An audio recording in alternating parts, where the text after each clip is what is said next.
بسم الله الرحمن الرحيم. الحمد لله رب العالمين، والصلاة والسلام على نبينا محمد وعلى آله وصحبه أجمعين. أشهد أن لا إله إلا الله وحده لا شريك له، وأشهد أن محمدا عبده ورسوله وهو حبيبه صفيه خليله. أما بعد، السلام عليكم ورحمة الله تعالى وبركاته.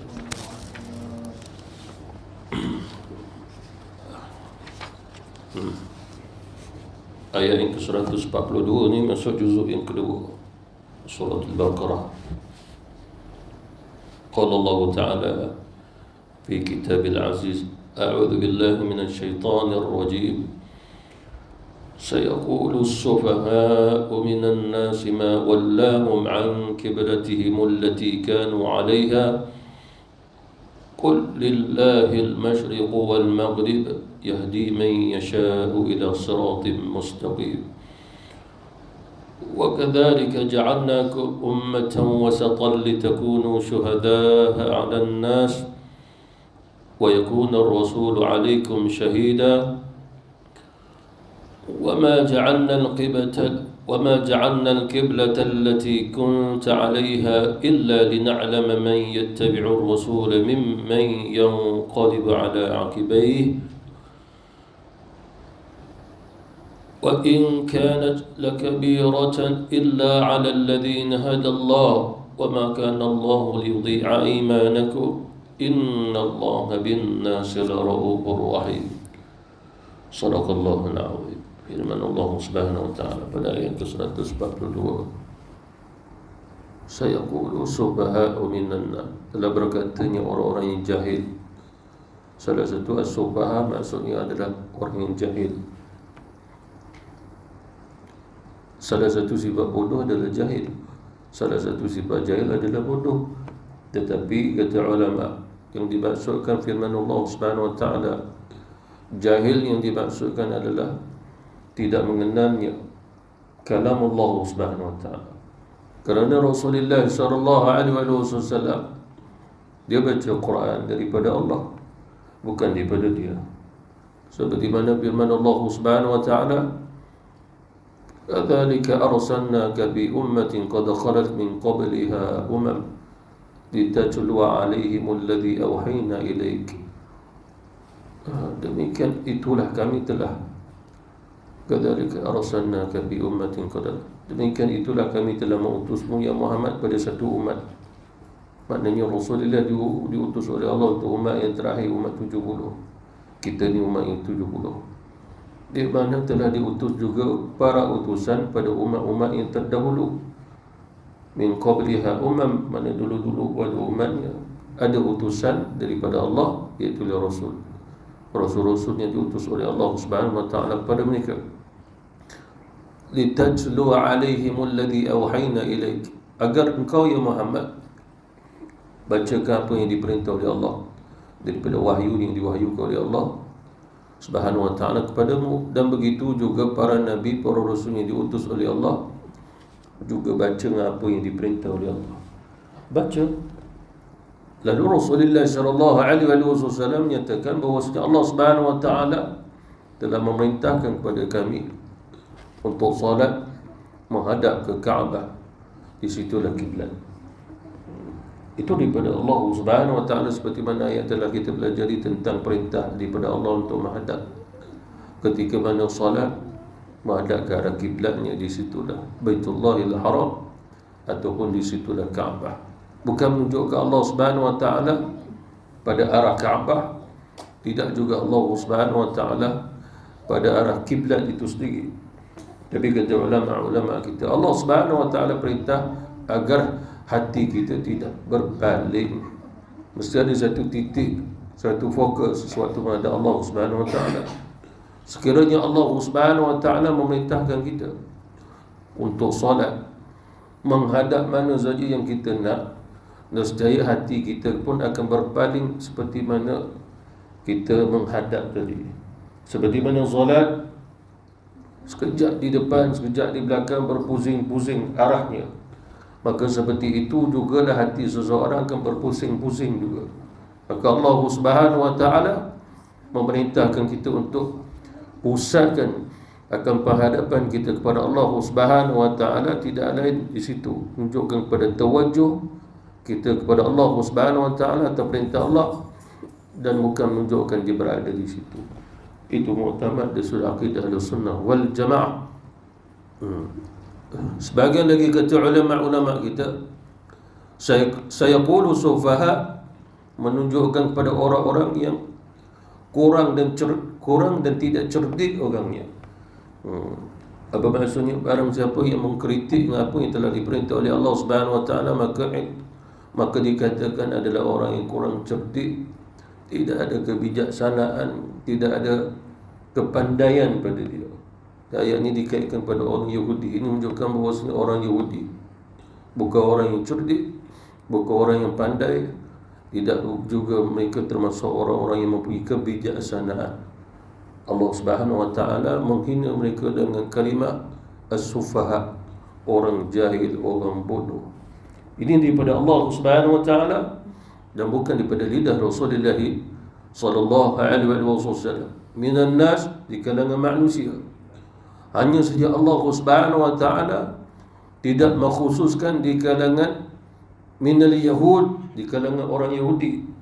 Tapi Allah Subhanahu wa taala menyatakan minan nas. An-nas itu umum. Kalau Allah Subhanahu wa taala sebut minal yahud, dia jadi khusus. Apa maksudnya di sini? Yakni sejak Allah Subhanahu wa taala menurunkan perintah-perintah untuk salat menghadap ke arah kiblat, lalu ketika itu ada orang yang mengkritiknya, maka dia adalah orang yang jahil, tidak tahu apa pun yang diperintah oleh Allah Subhanahu wa taala, dia adalah orang yang bodoh. Lalu an-nas ini juga akan kembali sampai ke hari kiamat.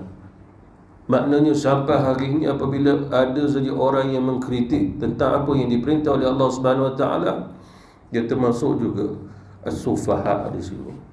Itu masuk kalimat an-nas. Kalau minal yahud, daripada zaman tu je, pada zaman Rasulullah sallallahu alaihi wasallam.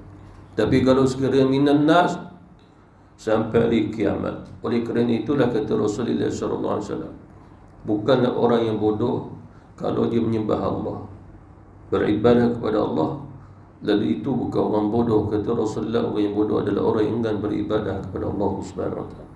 Nabi bila ditanya, ya Rasul, siapa orang yang bodoh, orang yang jahil?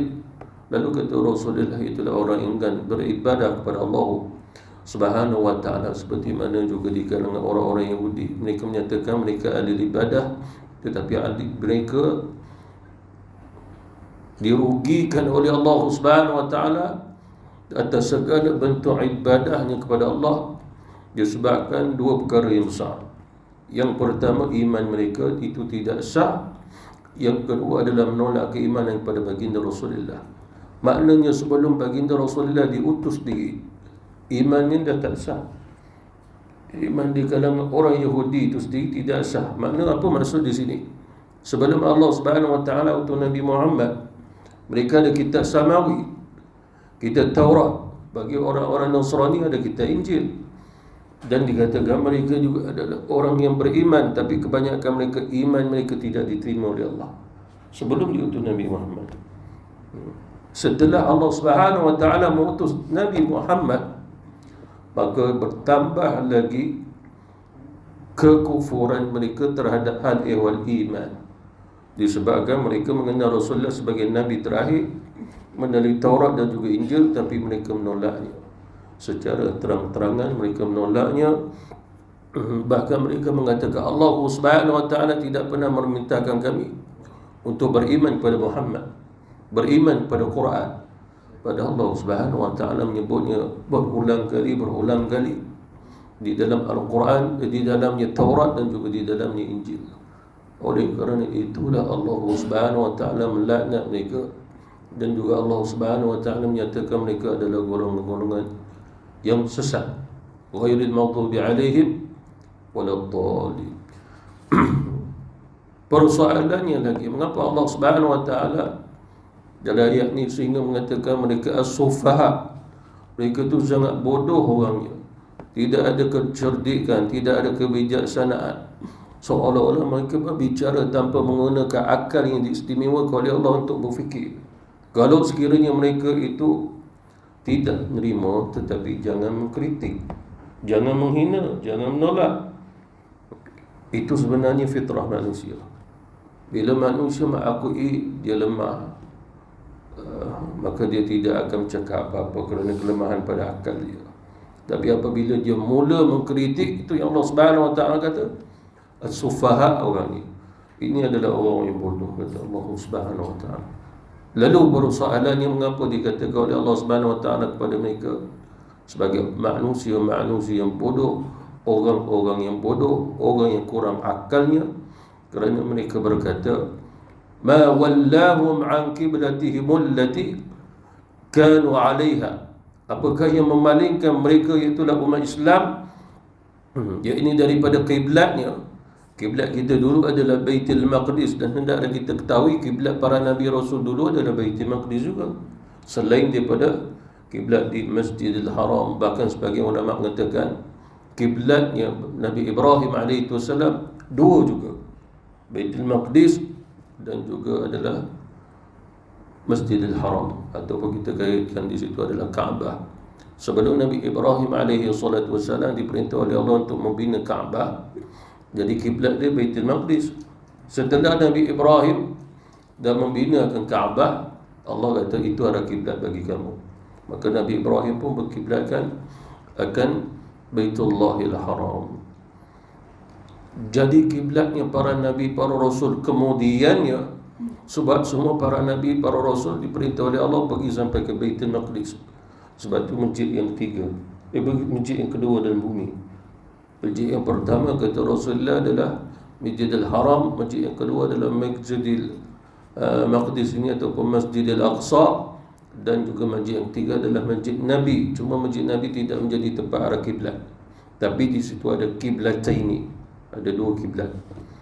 Dulu Rasulullah SAW salat depan Nabi Baitul Maqdis ataupun kiblatnya Masjidil Aqsa, belakang Rasulullah adalah Masjidil Haram. Tapi Allah Subhanahu Wa Taala tak perintah, hanya Nabi berdoa saja lebih kurang 16-17 bulan. 16-17 bulan barulah Allah Subhanahu Wa Taala turunkan ayat. Nanti kita akan sampai pada perbahasan tafsiran Rasulullah diperintah oleh Allah untuknya dan umatnya suatu solat untuk menghadap ke di situlah Masjidil Haram ataupun di situ ni kiblat. Jadi ini yang menyebabkan Allah Subhanahu Wa Taala cap mereka sebagai orang-orang yang as-sufaha. Ma wallahum, apa yang menyebabkan mereka itu berpaling an qiblatihim, daripada kiblat mereka, itulah Baitul Maqdis, yang dikaitkan kata ulama Baitul Maqdis itu umum, tapi kalau dikaitkan dengan masjidnya adalah Masjidil Aqsa dan bukan masjidnya Baitul Maqdis. Seperti mana sebelum ni juga telah saya jelaskan bahawasanya Masjidil Aqsa itu thabit. Pada sabit di sini adalah masjid yang dijadikan sebagai arah kiblat. Dan kata ulama-ulama kita, Masjidil Aqsa telah dibina pada zaman Nabi Sulaiman SAW, dan kiblat sebelum itu juga diperintah setelah Allah Subhanahu Wa Taala memerintahkan Nabi Sulaiman SAW untuk menyiapkan dia. Dan sebagian ulama menyatakan bahawasanya para Nabi Rasul dulu boleh menghadap dalam solat mereka sama ada di Masjidil Aqsa walaupun masjid dia belum ada lagi. Begitu juga seperti mana Masjidil Haram sekiranya dia belum dibina oleh Nabi Ibrahim alaihi salatu wassalam, seperti mana baginda Rasulullah ketika mana Nabi diutus di Mekah, kiblat Nabi adalah Kaabah. Tapi bila berhijrah sampai ke Madinah, kiblat Nabi adalah Masjidil Aqsa. Jadi Allah Subhanahu Wa Taala memperbolehkan bagi Rasul. Lebih-lebih lagi apabila kita sampai ke Madinah, kita memerhatikan orang-orang Yahudi apabila solat menghadap ke Masjidil Aqsa, itu kiblat dia. Dan jangan dikaitkan bahawasanya kiblat orang Yahudi itu Masjidil Aqsa sehingga itu kiblat mereka, dinisbahkan itu kiblatnya orang Yahudi. Bukan, tapi kiblatnya semua para Nabi Rasulullah yang diutus oleh Allah. Mereka Bani Israel, lalu para Nabi Bani Israel apabila solat diperintah menghadap ke Baitul Maqdis. Dan keedahnya begitu, jangan kita kata itu kiblat orang Yahudi, itu pasal kita dilarang menghadap ke situ. Bukan. Itu kiblatnya para nabi, para rasul. Kiblat para nabi, para rasul. Allati kanu 'alaiha, yang dulu mereka telah berkiblat kepadanya. Qul, lalu Allah Subhanahu wa taala perintah baginda Rasul sallallahu alaihi wasallam bagi tahu kepada orang-orang yang berkata demikian, lillahil masyriq wal maghrib, kekurniaan Allah secara mutlaknya akan menunjukkan kepada arah, sama ada pada al-masyriq di sini menunjukkan kepada, yakni Allah Subhanahu wa taala, kepunyaan Allah Subhanahu wa taala arah timur, wal maghrib adalah ayat, iaitu pada arahnya barat. Yahdi man yasha'u ila siratin mustaqim, dialah Allah Subhanahu wa taala yang memberi petunjuk kepada jalan yang lurus kepada siapa saja yang dia kehendaki. Sebagian ulama menyatakan ayat ini adalah asbabun nuzul, sebab-sebab turun ayat. Bahkan kata Abdullah bin Abbas radhiyallahu anhuma, terdapatnya nasah dan mansukh yang pertama berkaitan dengan solat, iaitu ketika mana solat menghadap ke Baitul Maqdis sehingga diubah ke Masjidil Haram ataupun kiblat yang berada di Mekah. Walaupun tidak nampak dua mata, cuma kita menghadap ke arahnya secara ijtihad. Selagi mana kita tidak melihat ni Kaabah, kiblat kita adalah ijtihad. Ijtihad makna keyakinan kita tahu ini arah dia, berdasarkan daripada beberapa tanda-tanda yang perlu kita pelajari. Salah satunya maghrib. Maghrib itu adalah arahnya barat, dan terbenamnya matahari di arah barat. Tetapi dalam menentukan arah kiblat, kita tidak boleh berada dalam keadaan yang dataran yang rendah. Kita mesti berada di atas satu tempat yang tinggi seperti mana bukit ke gunung. Lalu di hadapan kita satu dataran yang luas ataupun lautan ke, lalu kita benar-benar depan mata kita nampak matahari terbenam. Itu salah satu untuk mengetahui arah kiblat. Selain daripada itu, untuk mengetahui arah kiblat adalah berdasarkan zawal. Zawal ni berdasarkan bayang-bayang pada matahari. Untuk kita menentukan, dia biasanya pada waktu lepas asar. Salah satu kaedah cara dia. Lalu bayang-bayang itu, cahaya dia akan masuk ke satu tempat untuk kita menentukan ini arah kiblatnya. Bagi kita di Malaysia pun beberapa kali adanya ahli-ahli falak, dia kata itu cara untuk menentukan, yakni tentang arahnya kiblat. Selain daripada kaedah istawa, yakni matahari betul-betul berada di atas kepala kita. Tapi apabila matahari betul-betul berada di kepala kita, kita memerlukan satu tambahan cara pengukurannya pada koordinatnya untuk tahu kedudukannya kiblat. Yang tu agak susah sikit. Yang paling senang adalah tempatnya matahari terbenam. Jadi kaedah pada zaman Rasulullah sallallahu alaihi wasallam gitu. Jadi dia ijtihad saja, seperti mana kita di Indonesia. Ijtihad kita berdasarkan beberapa kaedah-kaedah begitu. Selain daripada ijtihad yang mu'tamad adalah zan, yakni satu sangkaan yang kita yakin di situ. Walaupun kata ulama tentu tidak tepat 100%. Dia zan, sebab kita tak nampak dengan dua mata kita. Asbabul nuzul ayat ini, sebagai ulama menyatakan bahawa yang berkata ini, oleh kerana itu Allah tidak mengkhususkan minal yahud, di kalangan orang Yahudi, walaupun mereka yang berkata demikian.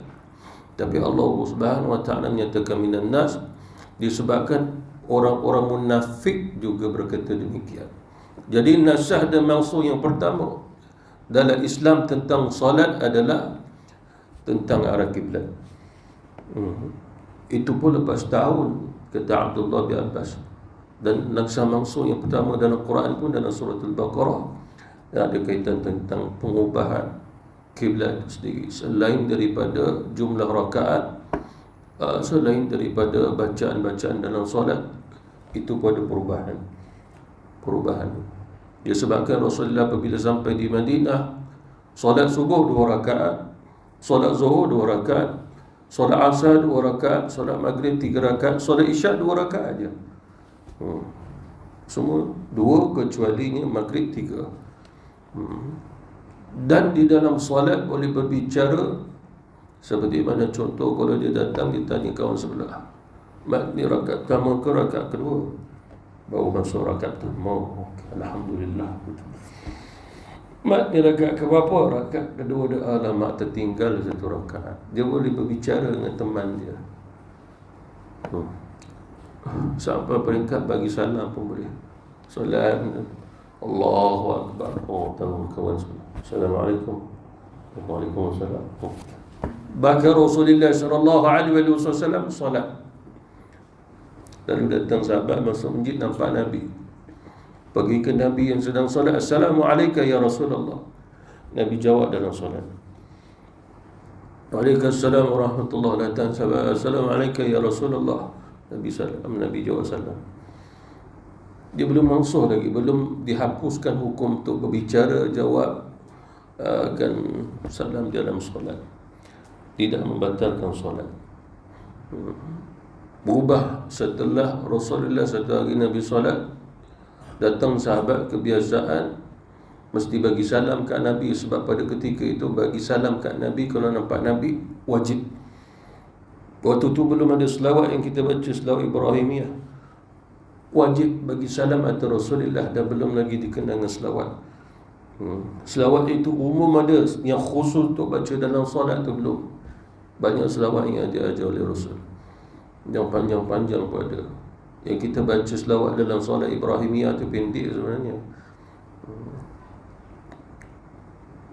Sahabat bagi salam, Assalamualaikum ya Rasulullah. Nabi diam. Waktu tu Nabi di tahiyat akhir. Bahkan dalam solat kita waktu tahiyat akhir pun dia boleh doa. Dia boleh doa. Cuma diperintah pada tahiyat akhir kena memuji Allah. Memuji Allah Subhanahu wa taala, dan belum lagi diperintah baca tahiyat. At-tahiyatul mubarakatuh salawatut thayyibatu lillah. Belum. Cuma kena memuji Allah. Memuji Allah adalah tahiyat. Lalu ada di antara sahabat Rasulullah, dia memuji Allah dengan cara, ya Allah, sesungguhnya salam untukmu. Salam untuk Allah Subhanahu wa taala. Cerita itu sampai ke Rasul. Ada sahabat Rasulullah memuji Allah dengan menyebut salam untuk Allah. Lalu kata Rasulullah, sesungguhnya Allah Subhanahu wa taala as-salam. Maka mengapa kamu pula yang beri salam pada Allah? Itu yang mula Rasulullah mengajar at-tahiyatul mubarakatuh. Sebab tahiyat itu sendiri adalah penghormatan yang agung kepada Allah. Tahiyat itu antara perubahan. Lalu Rasulullah berada di tahiyat yang akhir. Datang sahabat bagi salam, Nabi tak jawab. Selesai, Nabi panggil dia balik. Lalu Nabi kata, sesungguhnya solat itu sebuah kesibukan. Lalu apabila dia sibuk, maksudnya adalah dia sedang bermunajat kepada Tuhannya, Allah.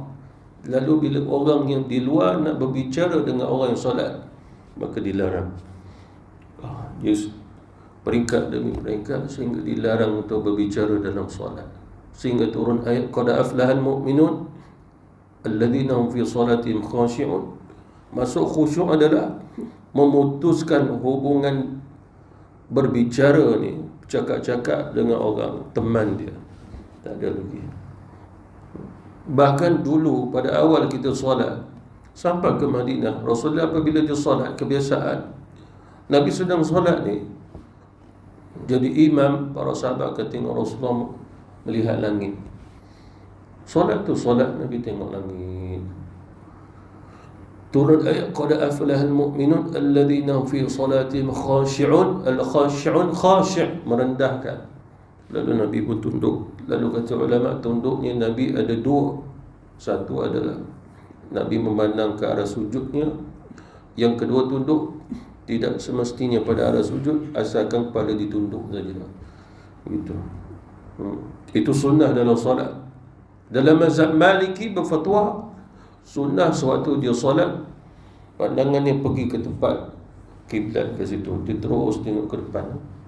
Kita mazhab Syafi'i, mazhab Hanafi, disunatkan lihat pada tempat sujud kita, dan tidak ditegah, tidak dilarang untuk menutup matanya kalau sekiranya menambah khusyuknya.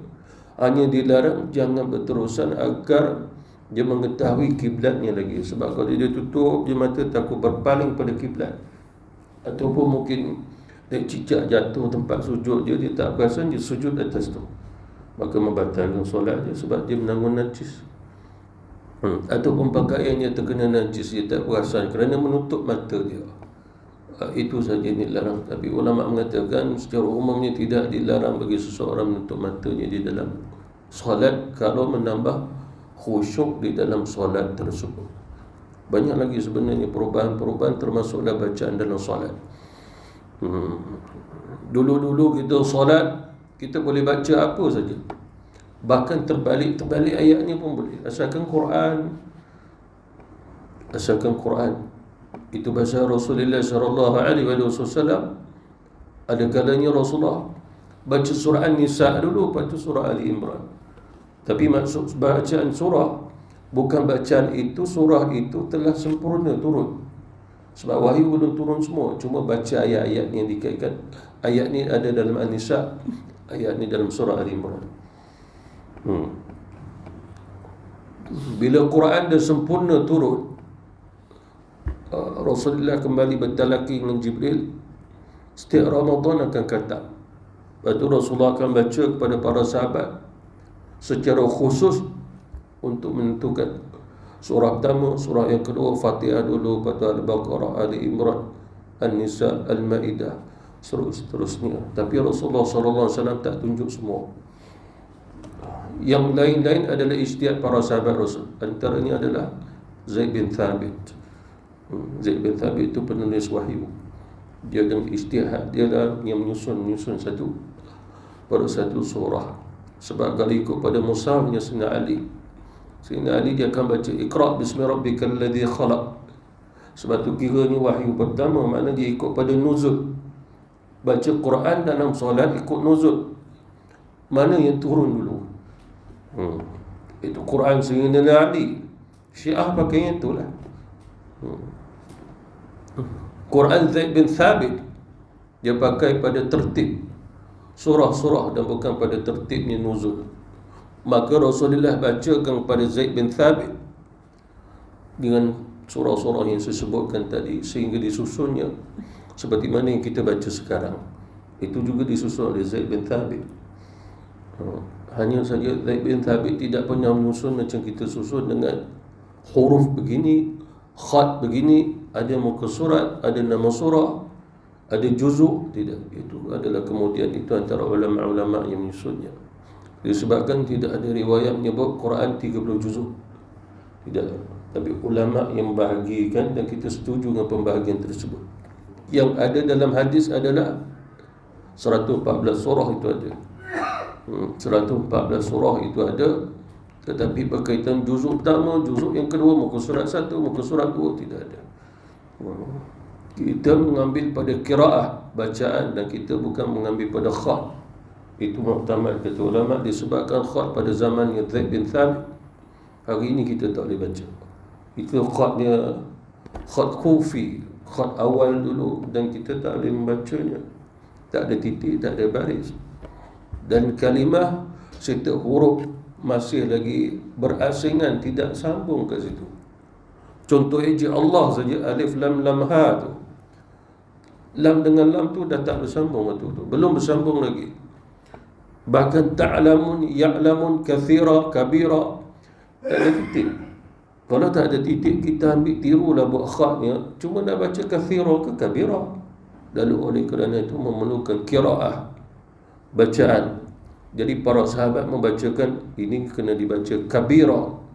Tapi riwayat pada Abu Bakar Siddiq, dia kata aku dapat pada Rasul baca kathira. Oleh kerana itu dari sudut ilmu qiraat, dua-dua dibaca. Orang talaqi dengan Sayyidina Ali dengan Abdullah bin Mas'ud sampai pada surah Al-Fatihah, Maliki Yaumiddin dia baca. Maliki Yaumiddin. Ma dua rakaat. Bila bertalaqi dengan sebahagian sahabat yang lain, dia baca Maliki Yaumiddin. Itu juga qiraat. Jadi di dalamnya khat, dia tidak ada mim alif ataupun letak alif kecil. Tidak. Maka mu'tamad bacaan Quran adalah melalui qiraah, bacaan, dan bukan pada huruf, bukan pada kalimah. bukan pada khat, bukan juga pada mushaf. Ini hanya hari ini adalah untuk memudahkan kita saja. Disebabkan apa? Sebab Quran mula-mula dicetak di Jerman pada tahun 60-an dulu. Yang kita baca hari ini dicetak, mana Arab Saudi nanggungnya. Tapi cetak ni di Jerman disebabkan kita tak ada kilang nak cetak. Tak ada. Di Jerman dulu. Dan waktu tu khat dia tidak macam ni lah. Ini khat ni tulisan oleh Osman bin Taha, orang Madinah yang kita baca ni. Lepas tu khat pula ada khat yang Malaysia pun ada khatnya. Tapi rujuk pada khat asal. Tetapi bukan merujuk pada khat mushaf Sayyidina Osman. Sebab tak boleh nak tiru khat dia sebab tak ada titik, tak ada baris. Bahkan satu ayat tu satu muka surat dah. Ada dua ayat, satu muka surat.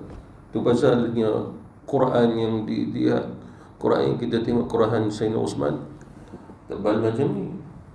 Dia tulis atas kulit kijang, tebal macam ni, nak angkat rasanya tak terangkat. Dan tentu kita pun tahu dia nak baca, mereka orang yang hafal agak-agak gitulah surah dan ayat, tak boleh baca. Khat awal dulu, dan Rasulullah mengiktiraf khat tersebut. Zaid bin Thabit punya khat tu diiktiraf. Sebahagian lagi kata ulama-ulama kita, kisah ini minan nas ni sampai ke orang-orang Mekah, musyrik Mekah tu. Lalu mereka pun mengkritik dengan apa yang berlaku. Sebab mereka kata dulu Muhammad apabila dia salat bersama sahabatnya menghadap ke Mekah, maknanya Kaabah, bila dia sampai ke Madinah dikatakan dia menghadap seperti mana orang Yahudi menghadap. Lepas tu pula lain pula pergi balik ke Mekah dan kiblat di Kaabah. Lalu mereka pun mengkritiknya. Sebagai ulama menyatakan untuk mereka juga, sebagian lagi ulama kata untuk orang Yahudi. Yang mula-mula kritik ni tok guru dulu. Bila tok guru pun dia kritik, anak murid dia ikutlah kritik. Di antara rahib Yahudi mengkritik, mengapa Muhammad sekejap sana sekejap sini. Dia kritik, padahal itu perintah Allah Subhanahu wa ta'ala. Lalu oleh kerana itu di sudut asbab nuzul ayat ni, minan nas adalah orang Yahudi, orang musyrik, termasuk juga orang-orang munafik. Oleh kerana itu an-nas dia bersifat umum. Seperti mana riwayat dalam satu hadis Imam Bukhari, hadis sahih daripada sahabat Rasulullah Bara radhiyallahu anhu, dia kata bahawasanya Rasulullah sallallahu alaihi wasallam dia salat menghadap ke Baitul Maqdis lebih kurang 16 ataupun 17 bulan. Tapi walaupun begitu, hati Rasulullah sallallahu alaihi wasallam lebih mahukan sewaktu menghadap Allah Subhanahu wa taala seperti mana kiblat Rasulullah berada di Mekah, itulah Kaabah. Dia sebabkan itu adalah kiblatnya Nabi Ibrahim alaihi salatu wassalam. Lalu Rasulullah sallallahu alaihi wasallam dalam 16-17 bulan dia bermunajat, sehingga munajat Rasulullah sallallahu alaihi wasallam itu terzahir dalam solatnya sendiri. Terzahir maknanya dia salat dalam keadaan yang mohon kepada Allah sambil dia memandang ke langit, bukan menunjuk ke Allah Subhanahu wa taala ke langit, tetapi kiblatnya doa adalah langit. Begitu. Dan kiblat kita bukannya Kaabah. Sewaktu berdoa, kata ulama akidah Ahlussunnah wal Jamaah, kita berpegang bahawa kiblatnya doa adalah langit. Lalu Rasulullah sallallahu alaihi wasallam solat dengan bermunajat kepada Allah, memandang ke langit, sebab munajat itu adalah satu doa juga. 16-17 bulan begitu kata sahabat Rasulullah sallallahu alaihi wasallam. Barulah Allah Subhanahu wa taala turun ke ayat Quran. Itu kita sampai juga. Allah mengizinkan Rasulullah dan juga umatnya suatu salat menghadap ke kiblat mana yang Rasulullah nak. Apa maksudnya? Allah Subhanahu wa taala memberi keringanan pada Rasulullah, pilih mana saja. Nanti Allah tetapkan itu hadiah untuk Rasul dan umatnya. Tapi Rasulullah takkan berpaling, tak kala mana dan mohon dan munajat kepada Allah nak Kaabah, kiblat di Kaabah di Masjidil Haram, maka Rasulullah tak minta lah hal lain dah. Seperti mana dalam tafsir juga disebut oleh ulama, Allah perkenankan doa Nabi, tapi turunnya ayat pada Rasul, ya Muhammad, engkau boleh berkiblat mana saja yang kau suka. Tapi memang Rasulullah mohon kepada Allah adalah kiblat Kaabah di Masjidil Haram, maka Rasulullah tentukan itu, maka Allah pun menentukannya. Apa maksudnya di sini? Adakah boleh seseorang hamba mengikut Allah atau Allah Subhanahu adakah Allah Subhanahu wa taala itu boleh mengikut kita, ataupun memang pada hakikatnya kita kena ikut Allah, tetapi atas sebahagian perkara yang perlu kita ketahui atas kasihnya Allah, dia boleh mengikut kita atas kehendaknya, tapi atas redha Allah Subhanahu wa taala, seperti mana yang dia lihat adalah Rasulullah dan bukan kita. Seperti mana dia sudah akidah ada sunnah wal jamaah, kita berpegang bahawasanya hanya Allah Subhanahu wa taala saja yang tahu perkara yang ghaib, itu mu'tamad. Tapi dalam Quran juga Allah Subhanahu wa taala menyatakan perkara ghaib hanya diketahui oleh Allah kecuali siapa yang Allah nak bagi tahu. Antaranya Rasulullah dapat tahu perkara yang ghaib. Nabi tahu berdasarkan apa yang Allah Subhanahu wa taala beritahu kepada dia. Seperti mana perkara ghaib adalah perkara yang akan datang. Dia belum lagi berlaku tapi akan datang. Tu yang Rasulullah boleh cerita akan berlaku pada satu zaman sekian. Itu adalah satu perkara ghaib. Ya Muaz, sekiranya umurmu panjang, kawasan ini akan jadi sekian. Yang ghaib lagi berkaitan kematian. Rasulullah SAW tahu cucunya Sayyidina Husain akan dibunuh orang. Itu ghaib. Bahkan Nabi kata tu dekat Tanah Merah, bukan Tanah Merah Kelantan tu, di Tanah Merah di Iraq sana, itulah Karbala nama kawasan Tanah Merah. Karbala tu pasal dia ambil tanah-tanah, diuli-uli, campur air, dia buat tempat sujud, makna daripada batu Karbala itu. Dia kata itu adalah tanah paling mulia. Taksubnya orang Syiah sampai begitu, dia sujudnya atas batu yang dibuat daripada, dia ambil tanah pada tanahnya Karbala. Itu tidak pernah diperintah dalam syariat. Di Mekah lagi Rasulullah SAW ada di satu kebun, Sayyidina Uthman dan minta izin untuk menghadap Rasul. Atau Rasulullah beritahu kepada khadam ni, izinkan Uthman, cuma bagi tahu dia akan syahid, dibunuh orang. Apa maksudnya? Itu perkara ghaib. Illa masya Allah, kecuali kalau sekiranya Allah Subhanahu wa taala kenaki, dia dapat dan tahu perkara yang ghaib. Begitu juga Rasulullah sallallahu alaihi wasallam, banyak keistimewaan yang diberi oleh Allah melalui nama Allah. Antaranya Allah Subhanahu wa taala Rauf, Rahim, itu nama Allah. Tapi Rasulullah juga diberi nama oleh Allah Raufur Rahim. Harisun alaikum bil mu'minina Raufur Rahim. Itu Rasulullah sallallahu alaihi wasallam. Bahkan salah satu nama Allah adalah An-Nur. Rasulullah juga Allah beri nama padanya An-Nur. Qad ja'akum minallah nurun wa kitabun mubin. Nurun kata ulama tafsir adalah Rasulullah, dan Nur itu adalah salah satu nama Allah, An-Nur. Jadi maksudnya apa? Allah Subhanahu wa taala menghendaki memberinya. Lalu Rasulullah mohon, Allah Subhanahu wa taala menghendaki terima dengan apa yang dimohon oleh baginda Rasulullah. Ya Allah, walaupun kau telah memberi pilihan kepadaku untuk menghadap ke arah itu, arah ini, mana-mana arah, tapi aku lebih redha kalau sekiranya kau menetapkan bagiku adalah Kaabah di Masjidil Haram. Lalu Allah Subhanahu wa taala menetapkannya. Rasulullah bacakan ayat penetapan tadi, sehingga pada waktu asar bermulalah kita solat menghadap ke Kaabah di Mekah, dan kita tidak solat menghadap ke Baitul Maqdis. Lalu itulah yang cerita orang musyrik, orang Yahudi, orang munafik mengkritik perbuatan itu. InsyaAllah nanti kita sambung lagi pada kitab penafsiran ini. Wabillahi taufiq wal hidayah. Wassalamualaikum warahmatullahi taala wabarakatuh.